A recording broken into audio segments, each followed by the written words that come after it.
in digital ownership, right? And in digital assets, right? Which is kind of an interesting thing, right? Like you really do want to understand that is that let me actually give you the fundamental breakdown here at the moment right now. So before Web3 existed, the world of Web2 had a ton of bots, right? Like there are a ton of bots where all these guys are trying to do is optimize for marginal dollars and cents, right? One of the most common bots that ever was known in Web2 is advertising bots. These are bots that are pretending to be real users clicking on links to earn different companies, revenue on that fake ads, right? They're trying to showcase that, hey, we displayed your ads to more users than they really did because they're usually utilizing something like audience bots or fake user bots. And just to give you a little sense, these bots are literally being created, and these are super sophisticated bots, right? These are bots that need to be able to click and create accounts, be able to play loops, be able to look at different impressions, etc. And these guys are doing this, right? Massively doing this just to earn a fraction of a cent on each one of these transactions with these bots, right? Or even just a couple of cents, right? And it's profitable at scale for them, even at those very small numbers, right? Really, really small numbers, right? So when you see that there's already bots being deployed to eat up those type of small margins, right? And if you think about the best Web 2 comparison to Web 3, it's usually stuff like, exclusive drops. If you're familiar with like shoe collectors, what's the most botted thing in the world? Shoe drops. All right. This is actually where bots were being used, right? Trying to mimic real users to be able to get a bunch of these kind of rare shoes from a supplier like Nike or whatnot. So what you can now imagine is that you see that there's this huge world of Web 2 bots that already exist, and then Web 3 comes along. And then they tell you that, hey, every one of these Web 3 users actually has thousands of dollars of assets in possession with them at any time. Digital assets, meaning that if you can compromise any of these users, there's potentially $1,000 or more return per user. These are astronomical numbers in the world of bots. When bots start hearing this, what do bots all understand? Oh shit, we need to be attacking this vector. And that's the real thing to understand. Web3 is 1,000x more lucrative for most of these bots, right? It's 1,000x more lucrative, right? It's 1,000% more lucrative, right? It's just a massive order of magnitude bigger of an opportunity. So this means that bots and Web3 are going to be stuck forever, right? Literally stuck forever, right? Which is going to be a really large challenge. And this becomes like a really, really interesting, element to recognize is that, no matter what, as we scale, this is going to be our reality. And a few of you stated this in chat, right? ICOB says, unpopular opinion, until we get mass custodial wallets, security isn't going to work for the masses. Most people are retarded and greedy. Humans will always be the weakest link no matter how many times you add failsafe. And this is 100% true.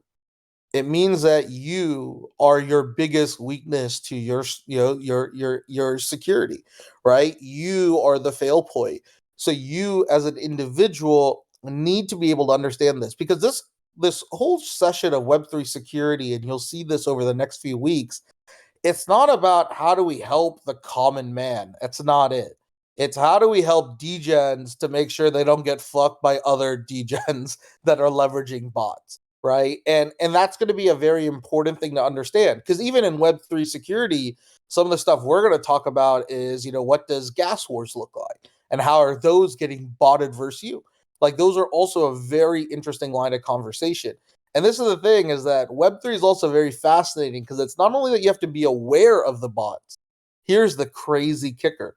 The kicker is you should be using the bots, right? Like you should actually be using bots as an ally for you in order to navigate this market as well, right? Which is kind of a very interesting concept as well, is that you're actually recognizing, hey, this framework here is going to be recognizing that no matter what, right, bots are going to be, here's a vector of attack. Bots are going to find different ways to attack you. And more importantly, right, you need to be able to understand how to use bots to compete against good actors using bots as well.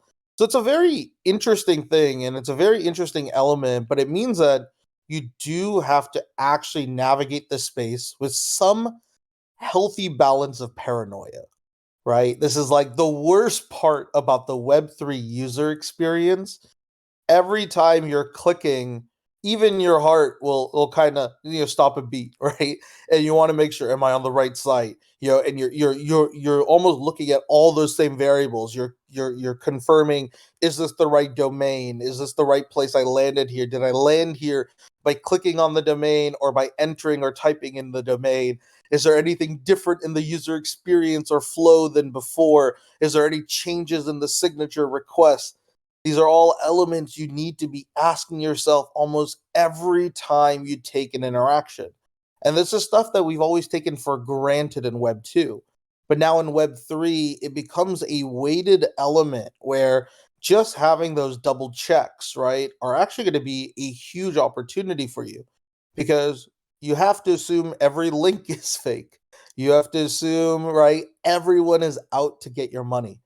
That is really how like Web3 security as a framework needs to be, I think, embraced by you if you want to really navigate Web3 as its current point, right? And this is kind of the element, right? Is that even Web3 is still uncomfortable. Like even when you're making a transfer, right, a crypto transfer, it still feels very strange for us in the community because we know everything we do is final, right? Everything that we tap into has finality to it. And in doing so, right, this is kind of where I think a lot of people really start understanding who they are as they navigate into this market and navigate into this world. So, I want to start with that framework of realizing is that being in Web3 early means that you're taking on additional risks than a traditional consumer, right? And being in Web3 this early and to be able to maximize that opportunity access you have, it means that you also have to take a balance of risky approaches, right, in order to navigate as well.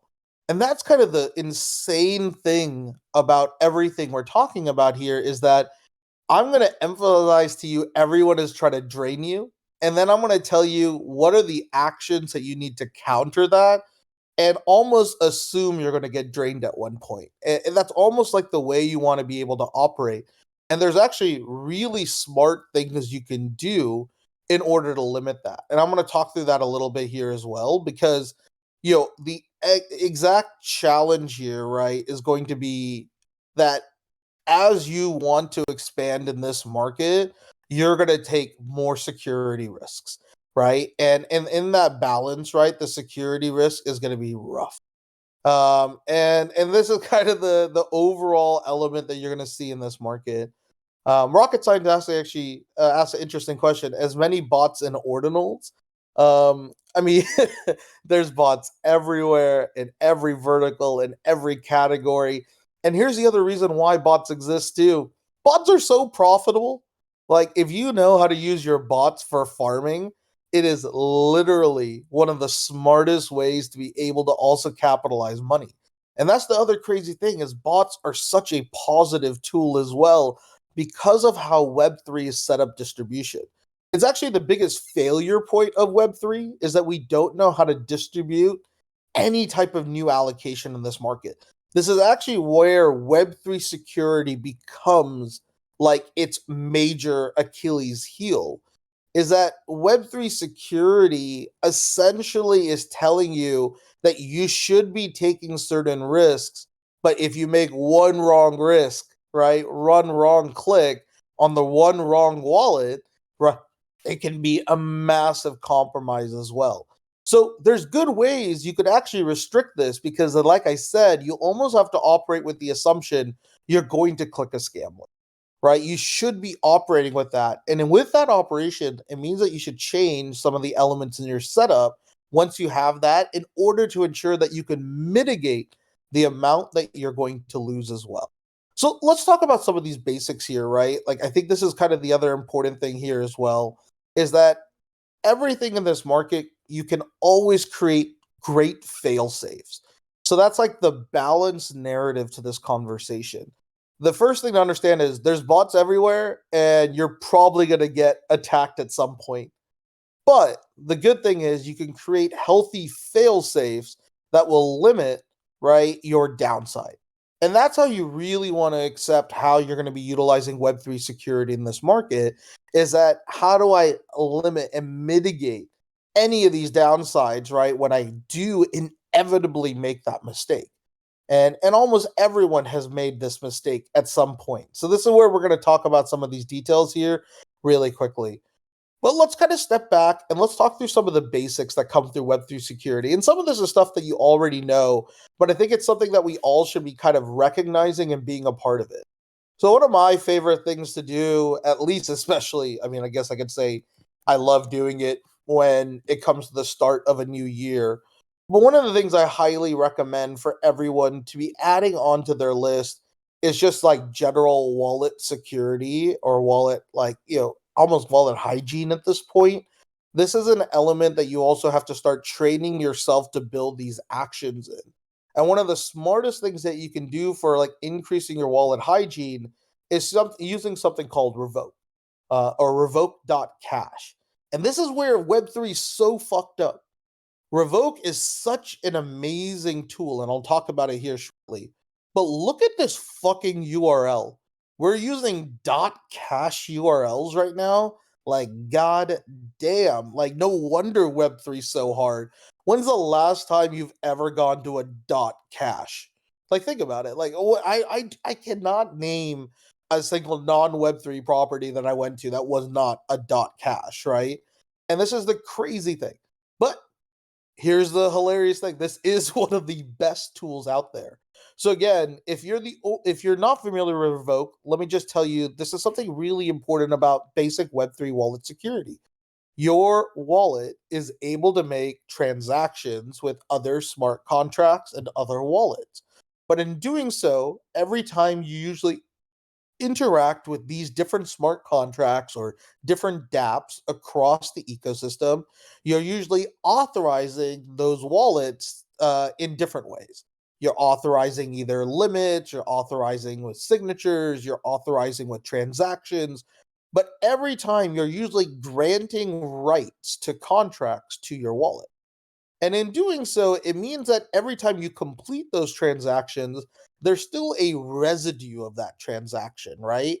Always a residue of that transaction. And because of this, right, what you'll recognize is that you probably want to start revoking old contracts because this is now one of the crazy things about Web3. In Web2, you could go to a grocery store and you could pay them with just cash, right? And the grocery store could get robbed the next week, but nothing happens to you, right? There's no loss for you. You paid in cash into world, right? But then what's kind of crazy is that when you come into this market, right, and realize everything that is happening now, you actually have to be the exact inverse. You could go interact with a contract, and pay them whatever $100, just a simple transaction. But if that contract gets compromised, depending on what you've authorized before this transaction, they can actually come back and take everything in your wallet, right? Whatever remains in that wallet could still be open and available. How insane is that? How insane that you have to now start thinking about future actions based off everything you've done historically as well. So what Revoke Cash does is that you can actually go into revoke.cash and revoke all the previous places that you've had any type of contractual transactions for.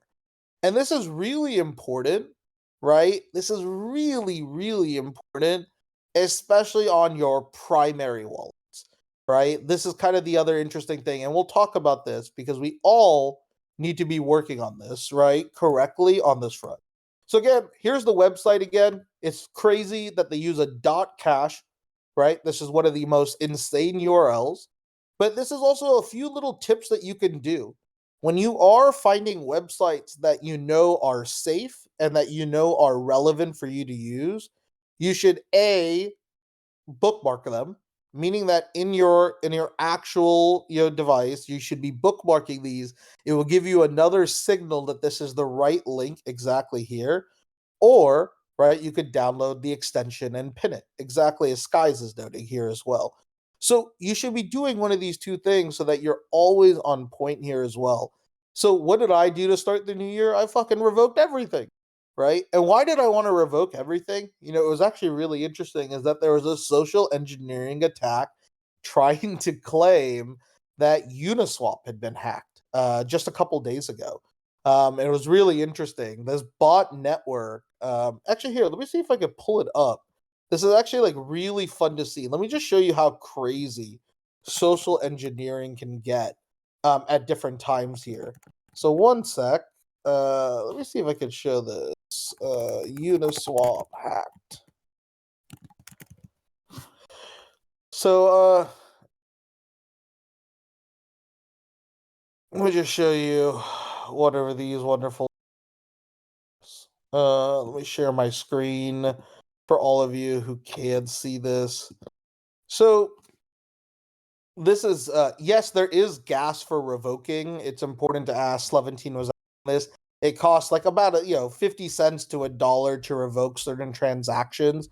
It does cost money, but that's a cost you should be paying on your primary wallet, right? Any of your primary wallets, you want to really always be mitigating that access point here as well for that front. But we'll talk through a few of these other elements here, which is pretty crazy. So what's really unique is that, like as I was mentioning a couple days ago, it was on New Year's Day that someone was trying to run this concept that Uniswap was hacked. So I just typed in like Uniswap hacked, and as you can see, it's like all the same stuff, right? Left and right, where a lot of these are the same comments you'll end up seeing. You'll see this kind of like these tags. Uniswap hack. Seriously.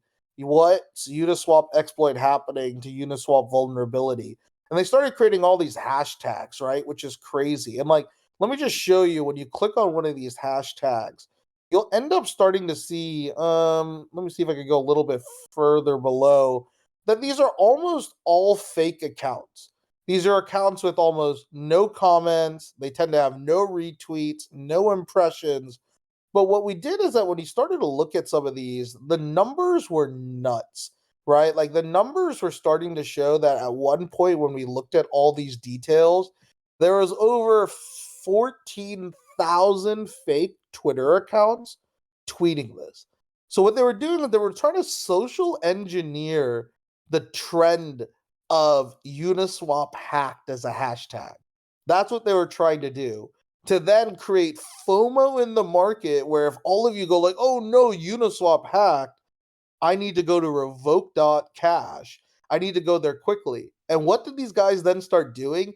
They started to flood the market with tons of fake revoke, right? URLs. And again, it's hard because you're like, wait, what the fuck? Is it .com? Is it .io? Is it .xyz? Is it oh fuck, is it .cash? Is that right? And of course they're utilizing different pre-URLs to trick you into converting on it. But that's what I'm trying to say is that there's 15,000 seasoned Twitter accounts, right? And that are able to coordinate different targeted attacks in order to create new trending elements at any moment, right? That's how insane this market is. Because guess what? That guy was actually profitable. He only needs to get one or two accounts to click incorrectly, right? And this becomes the other element you have to realize. It's not just bad links, it's social engineering fear, right? Because when someone tells you Uniswap's been hacked, what you're thinking is like, fuck, I might have used Uniswap, or I definitely used Uniswap. I need to go as fast as I can. And what they're hoping is that during that speed, as you try to resolve, you may misclick on maybe one of their links, right? Or you may land in the wrong location, and that will be a point where you are a vector of attack. And that's how this market's going to be. And this is just the basic social engineering stuff. There's insane advanced stories that we'll talk about in future weeks here on how people get massively screwed over as well. So this is kind of the other interesting thing to understand is that this whole market is coming after you, right? Pretty consistently. So I just wanted to show that really quickly to show like just like the level of social engineering. But revoke.cash becomes one of the biggest things that you want to be able to use. And you always want to be able to use it on those primary wallets that you want to safeguard. I'm consistently looking at revoke.cash really on a monthly basis, but I'm probably going to move it to a bi-weekly basis at the moment right now. But really, the big thing is that also I'm using revoke.cash when any situations may happen in real time, right? But I want to make sure I'm landing to the right site, to the right location at all the times, right? It just becomes all of those things that kind of come together there. So, really what you want to recognize is that, yeah, I mean, and ICOBeast is right. To be honest, if something gets compromised that you've used, you're highly unlikely to beat the hackers at draining your wallet. So rushing to revoke is unlikely to make a difference. This is true 99% of scenarios. The only time this is ever going to make sense is when a tier one protocol goes down, because there's only so many transactions that can go out that you may have a little bit of time. But ICOBeast is right. Like real time, right? Execution just doesn't work anymore, right? Like, and that's kind of an important thing here as well. And I think this is kind of just an element that many people need to recognize that this now needs to be part of your process, right? It's just like this is the equivalent of brushing your teeth, right? In a certain way, you want to add these elements here as well, right, to be a part of this progress here. So that's just one element here. Let's talk about some of the other basics that you probably already have heard of, but we always want to re-emphasize here as well, right? The other thing to recognize is that you should be utilizing these kind of defense tools on your end, right? These defense tools that help you understand malicious links, but more importantly, malicious contracts. I saw a couple of diamonds already share a few of these, but that includes what services like Pocket Universe.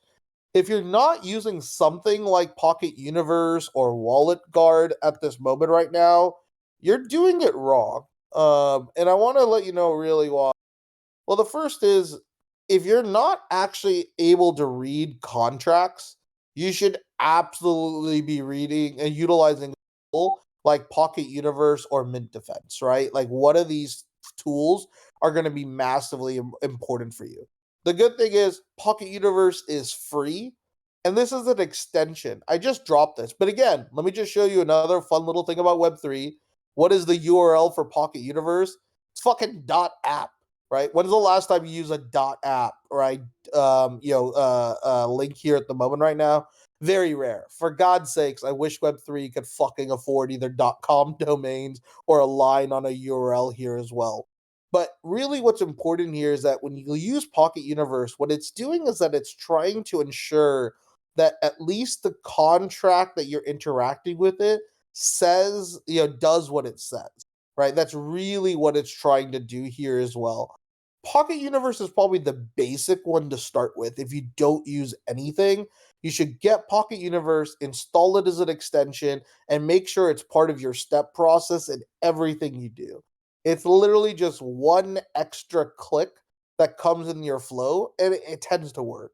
If you want a little bit more advanced stuff, I'd be looking at Mint Defense. Let me see if I can find the right link for Mint Defense.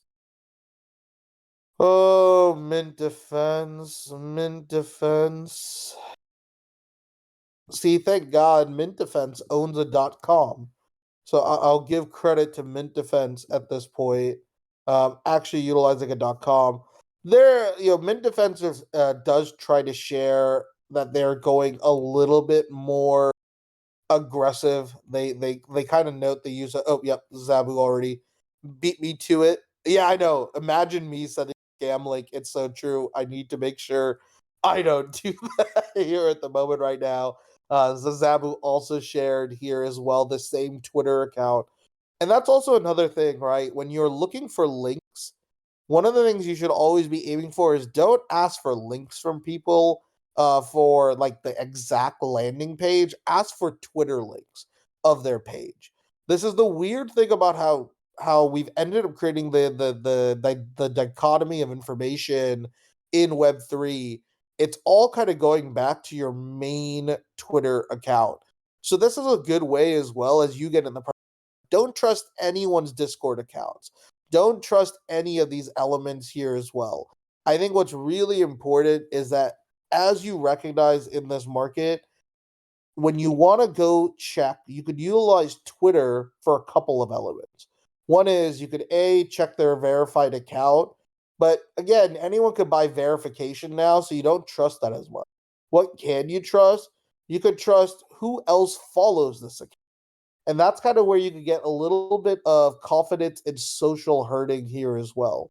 But what is the other thing that I think is important to recognize is that here's the kicker. You can't trust shit because who knows? Twitter could get compromised at any given moment as well. So that's the other variable that comes into this here is that recognizing is that yes, you want to use Twitter links, but nothing is safe. Nothing is guaranteed. Be paranoid. Be paranoid and confirm. Don't rush to actions. If you're doing any rushed last minute actions, this is where you're going to be able to get, a massive, massive problem here in the long term of this market. And I think this is kind of the other element to recognize is that it's still going to be a real challenge. It is still going to be a real factor here as well to recognize that your inability to stay calm in your decision making will be one of your areas of attack as well. So, again, be balanced, be understanding of where this market is going, and you should hopefully do have a much better, right, much better experience here in Web3 rather than getting exploited. Because what happens, it's always when you're at your weakest point. It's when you thought you're clicking the right link, when you only had X amount of time. Don't fall for that trap, right? FOMO is going to be the reason why most of you will fall prey or victim to one of these attacks. So the more you can remove that FOMO like timing, right? The more you could be prepared for actions ahead of time, right? Being prepared for mints ahead of time, where you already have the links, you already know where you have to land. You have 30 minutes before the mint starts, and you could confirm where all these locations are. This is how you want to start setting up your process because this will actually really massively open up, right? A bigger upside to journey because you'll always be proactive with your defense, right? Proactive with your opportunity. So then what else do you need to be doing here? Well, you should all be utilizing multiple, right? You should have a very good understanding of what's your minting wallets, what are your burner wallets, right? And then what is your main, traditionally, cold wallet as well. And this is also something that if you're not doing yet, start incorporating it now. But in short, right, the average DGen should have 5 to 10 wallets. The great thing is it's very easy to use and create many wallets at this moment right now. You can create wallets directly into MetaMask here as well and create different sub wallets. But what you should always be doing is creating a process where you should assume every mint link you're going to interact with is going to be malicious, right? You want to assume that. So with almost any new mint, as long as the mint doesn't require some type of verification of a wallet's quality, I'm always using a minting wallet or a burning wallet, right? Where there's all zero assets of value in that wallet, right? And more importantly, when an asset of value does hit that wallet, I'm transferring it out, right? And that's how you always want to be interacting with all of these things because, again, that then mitigates your risk. Say if those wallets do get compromised, say in the future, the good thing is they will hold nothing of value in them in order to actually, extract value out, right? It might steal your one, Frankie's dinner or vault that you're holding there, right? But that should be the limit of your losses, right? That's kind of the important thing here and the challenge here. And I agree. This is Agrazon made the mistake telling people not to use burners. I hope this will not continue. I agree. I think this is also like the other challenge of builders needing to create better user experiences for consumers, right?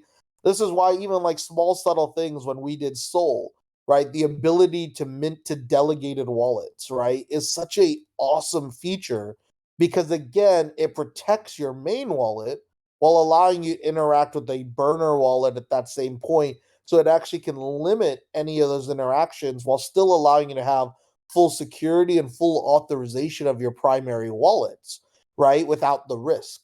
So there's ways that you could actually design better product experiences, right? But what has Web3 told us is they usually don't listen to this shit. If we're talking about even the most hype mints most recently, they're making the mistakes that we wouldn't want to see. So this just also shows you the challenge is that this market doesn't really grow. This market hasn't really matured in order to make this experience better for you, right? And that's kind of the hardest challenge when it comes to everything here. These consumers, these builders that are asking you as the consumers for money aren't making it that easy for you.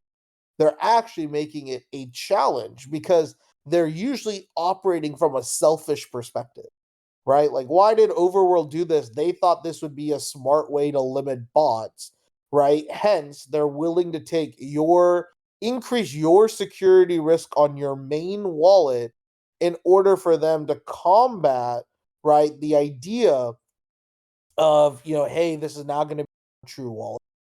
I mean, for to be very honest, I understand what they were trying to do in that design, but it doesn't actually jive well with at least how the Web3 security framework has been built thus far across crypto and across NFT projects. And it's going to differ, right? Different projects are going to have different opportunities, different designs, different areas of weaknesses, different opportunities here as well. And I think that becomes like that challenge is that all these vectors of attack are going to increase. And then here's where these vectors even get worse. Skies is actually hinting at this at the moment right now. Totally right. One of the things you have to understand is that you don't want to install any files. One of the biggest things you want to recognize here right now is that we're in gaming and when we're in Web3 right now, this is also one of the other hard challenges is that a lot of these alpha gameplay loops require you to download a full file onto your primarily device. And that is the easiest way to install malware, install ways to potentially be able to get any of your private documentation or files. And that's also another challenge. Is like, fuck though, I get rewarded by playing alphas and betas here as well. And this is kind of the other big thing that you want to recognize is that as this market matures, as this market grows, there's going to be more of these vector of attacks, and you want to avoid that. So, in order to avoid that, not only do you need to have you need to have then separate devices, right? This then becomes another layer of obfuscation that you want to start adding into your Web3 security here as well. And this is kind of like the biggest thing as we kind of scale and grow in this market is realizing that, if you do have the funds, you should actually even have a totally separate PC device in order to consider some of these opportunities. And I don't really recommend this, and I want to be very honest, right? Because the truth is that if you are playing a lot of games early, right, like then yes, it makes a ton of sense to have a second device. And you're playing the meta that if you play or engage in early alphas for other products, it will increase your chances for whitelist. If you believe in that, you should definitely be using a separate PC device that is incredibly expected to be compromised in some way in the future. But again, if you're not playing that meta, you don't have to detailed in this here as well. So this is just again another challenge you have to understand on the risks and the gameplays you want. Because a lot of these projects that are Web3 are not going to have official launchers, meaning that they're not going to use like an App Store launcher, they're not going to be using, a Epic launcher yet or Steam launcher yet because a lot of these projects there's a lot of issues with crypto being on certain platforms, but B, usually when you're running alphas, you don't actually intrinsically put them on launcher sites, right? When your alphas are being built, your alpha and beta candidates of your game product, you don't want to put those usually on a launcher website. You usually want to do a private beta here as well. So this is kind of like the other challenge, right, in this market is that it's recognizing that no matter what, you're going to have to make certain trade-offs. You're going to have to consider what's the type of risk appetite you want. But again, this is always going to be the challenge in Web3 is that they are coming for your funds. They are coming for your ETH. They are coming for your NFTs. All of these individuals here as well are going to be vectors of attack. And you want to make sure that you're aware of those vectors and you want to know which ones you're susceptible to. And the more you understand that, the better you're going to be able to navigate this market too. The other stuff that you really want to make sure, and we'll talk about like hardware wallets in the future and where they are, even hardware wallets, right? Saw that this is the crazy thing, right? What was the number one thing that, a organization like God, why am I blanking on the hardware wallet company Ledger? Jeez. Ledger as a company is literally built as a brand to be a security firm, right? Literally built. That's what they're trying to share. We're building hardware wallets for you guys to be protected. Hardware wallets is the way.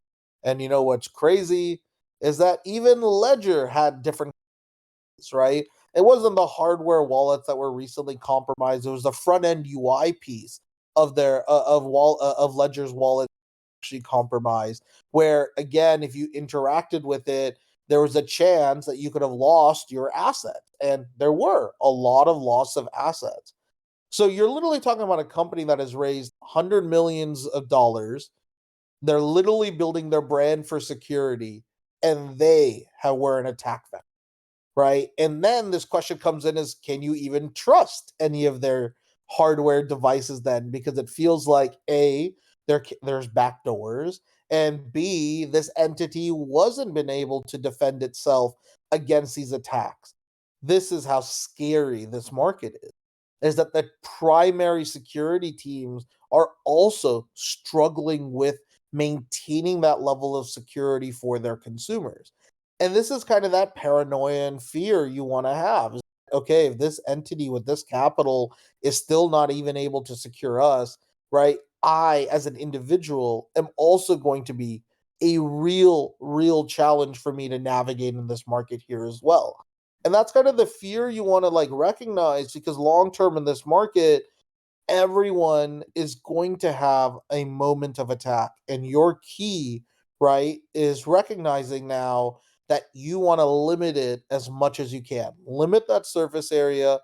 Make sure you understand which wallets you're using. Make sure you understand which websites those wallets are actually able to interact with, and then make sure you're cleansing those wallets right through revoke cache so that there's no hopefully future attacks against those contracts you may have interacted with. And then beyond all of that, right, what is the most important thing all of you should be doing personally? You should all have two-factor authentication on your core devices and your core account. And it's important to understand this must be two-factor authentication, not via phone number. You do not use two-factor authentication via phone number, as that is the number one way hacks right now on Twitter accounts by utilizing something called SIM swaps. Yeah, as Lamb's noting. A SIM swap attack, what's actually crazy, and this primarily happens in the US, you could actually be able to convince certain cell phone providers to swap out your SIM either over the phone or going in person to the actual store, phone plan company, right? Like AT&T or whatnot. And they could actually swap out your SIM and then utilize and have control of your phone number, which means that gives them control of your two-factor authentication, which means that it gives them control of all the accounts using two-factor authentication through that methodology. And that is kind of nuts, right? This is absolutely an area and a vector of attack. So you cannot utilize your ability of two-factor authentication via a phone number. What you have to do is one of two things. The best thing you should be utilizing is actually some type of authenticator key, right? One of these would be a company called Yubi, Yubi keys. Let me get a link for that here really quickly, a real link. Yubi key. And this is from a company called Yubico. And I swear to God, this website looks like it's made by, I don't know. I don't want to. It doesn't look like the actual website that you traditionally would want to land on. But these guys actually sell a physical key, right? If you check out their products, that actually ensure that the only way anyone can take an account is holding this physical key with them, which is a very important thing. This stops 99.9% of attacks because that means that the only way you could be attacked is by those who know you in person, right? Which is a very large factor on limiting, right, your attacks here as well. So that's the one way you can do it. It does require a little bit of a physical device that you want to manage. Thank you, Shepard, showing a photo of the way that his key is plugged in to his laptop. But you could also find keys for your Lightning for your phones as well too. So with all of these, right, that's the number one way to protect. The second best way to protect is utilizing what would be an authenticator app. So these are apps that will distribute codes uniquely to you in order to utilize any of the other accounts that you create two-factor authentication for. The most common one is something called Authy, Authy, or Google Authenticator as well, right? Those are usually the traditionally best ones to use. And again, that is a huge element of a factor of attack and protection because it does mean that whoever is attacking you will need your physical device that the authenticator is connected to as well. Of course, because it is a digital number, if Authy ever gets, potentially hacked, there could be a risk there. Hence why the Yubico keys are considered the gold standard. But traditionally, if you're utilizing something like Authy, you're in a very, very good position compared to most. The thing that you want to ensure is that you're not utilizing, the phone number, right? And more importantly, you want to make sure that you have some form of two-factor authentication here as well, right? And this is kind of why I've been, it's such an important thing for us to keep tapping into because if you're not doing one of these things, you should be asking yourself, when will I be adding this into my approach? When will I ensure that as I work in this market, I'm going to give myself a better chance to stay safe? The controls are all within you, right? Everything we've just discussed is stuff that will take you less than an hour or so to manage, introduce, and be aware of, right? It's these elements that will help protect you in your worst case scenarios, right? And that's why it's so important to be recognizing where Web3 security is going, right? Where Web3 security is scaling. This market is after your ETH. This market is after your NFTs. Don't give them a reason to take them, right? And that's really where you want to be able to understand where Web3 security is going. So as we kind of mature in this market, I want to kind of talk to and kind of do a quick recap. Before I do that recap, let's kind of do one of our favorite things and let's head to the secret chamber real quick and we'll get you a new code here at the moment right now. Actually, you know what? Even better. Yeah, let me get you a code here.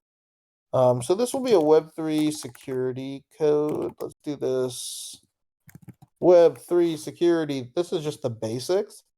And the code is 2607. The code is 2607. Make sure you go into the secret chamber and use the / function. Again, the code is 2607, and you should be able to get that juicy relic here as well. Alrighty. So as we kind of wrap this up, yeah, I did say the banned word. We did ban the word codes and code. I think only person should be allowed to say it is me when it randomly comes up.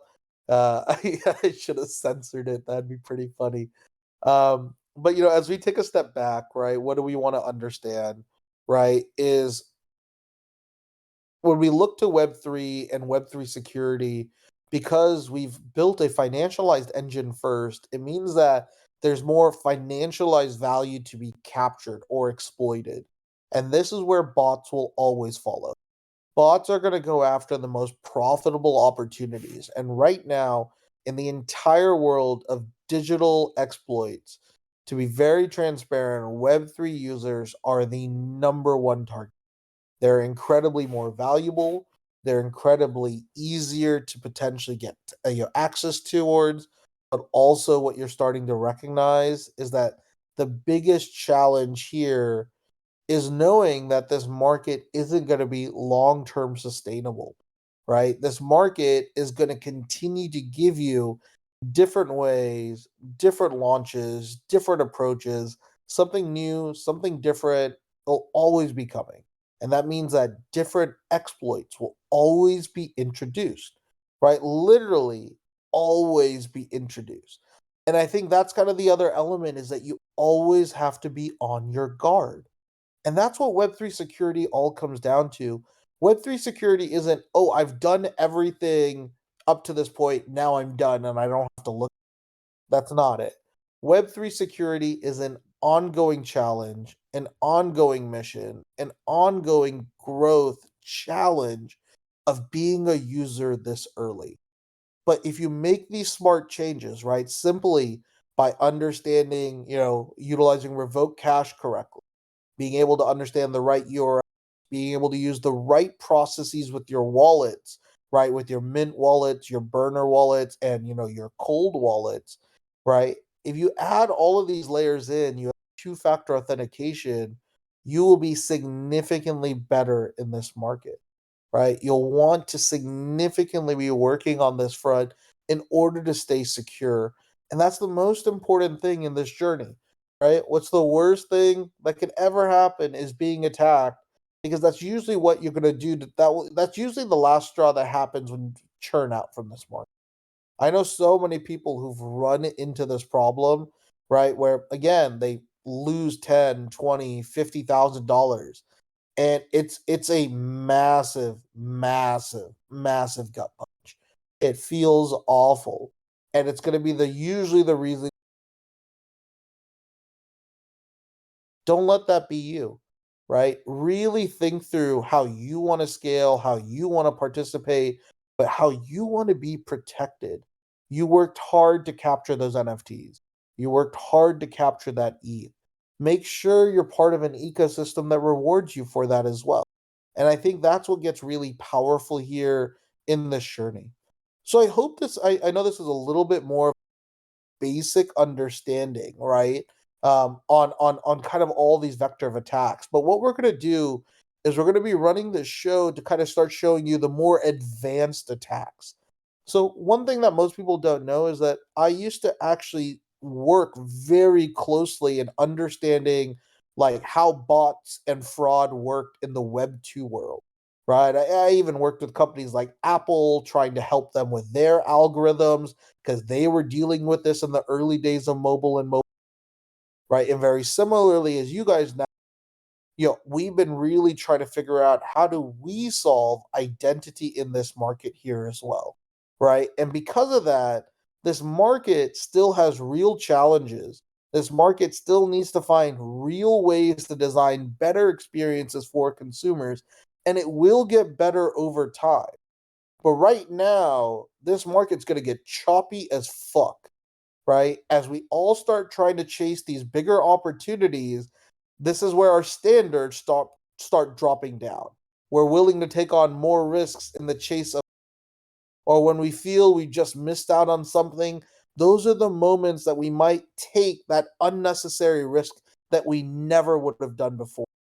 And all I can share here is that, A, when you're ever running into something, we're going to be starting to create new channels where you could drop links, and we'll also try to help review that as a community, right?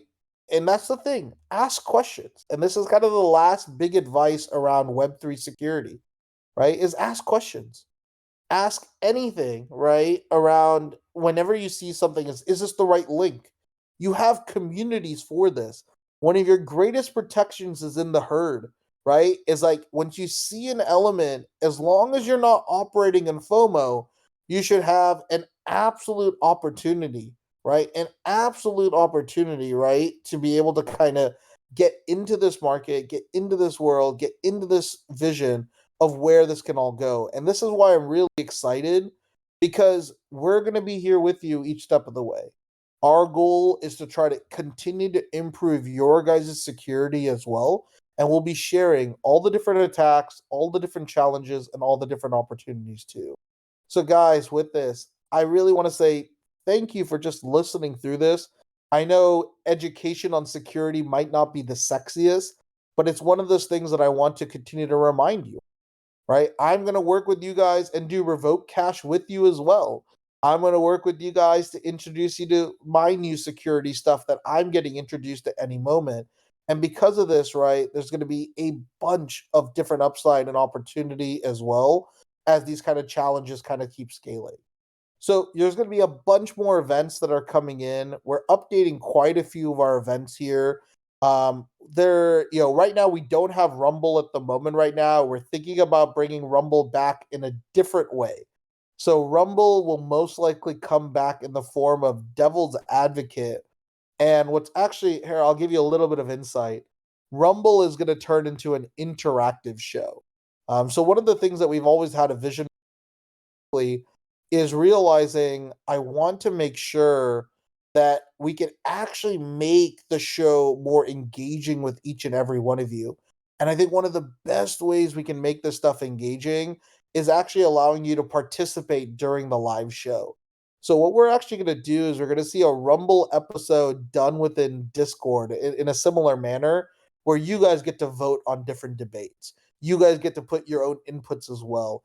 I think it's actually going to be really fun, really interesting. So we're working through that framework here. You should hopefully be able to see something totally different here. And then, yeah, a few of you, if you want, you can definitely join in on stage. It will be a fun thing if you have hot takes, if you want to join in. It's going to be a fun way of kind of interacting here as well as we kind of scale this up. So, guys, with that, I'm going to let you all go. We want to try to keep these directly in the right time slots here as well. There's a few more events here on the calendar just to call out. One of those events that I want to say is that we'll be doing a breakdown on. Oh, what did I start? I didn't start this show. Hold on one sec. I'm learning how each of these systems are working. So it's saying start this show. So if I start this event, the stage is already open. So what event am I in? Why is it not showing? I have two Web3 security. Yeah, I don't know why that's the case. I'm going to go figure out why that's the case. Go enjoy your time. We'll chat soon. Bye bye now.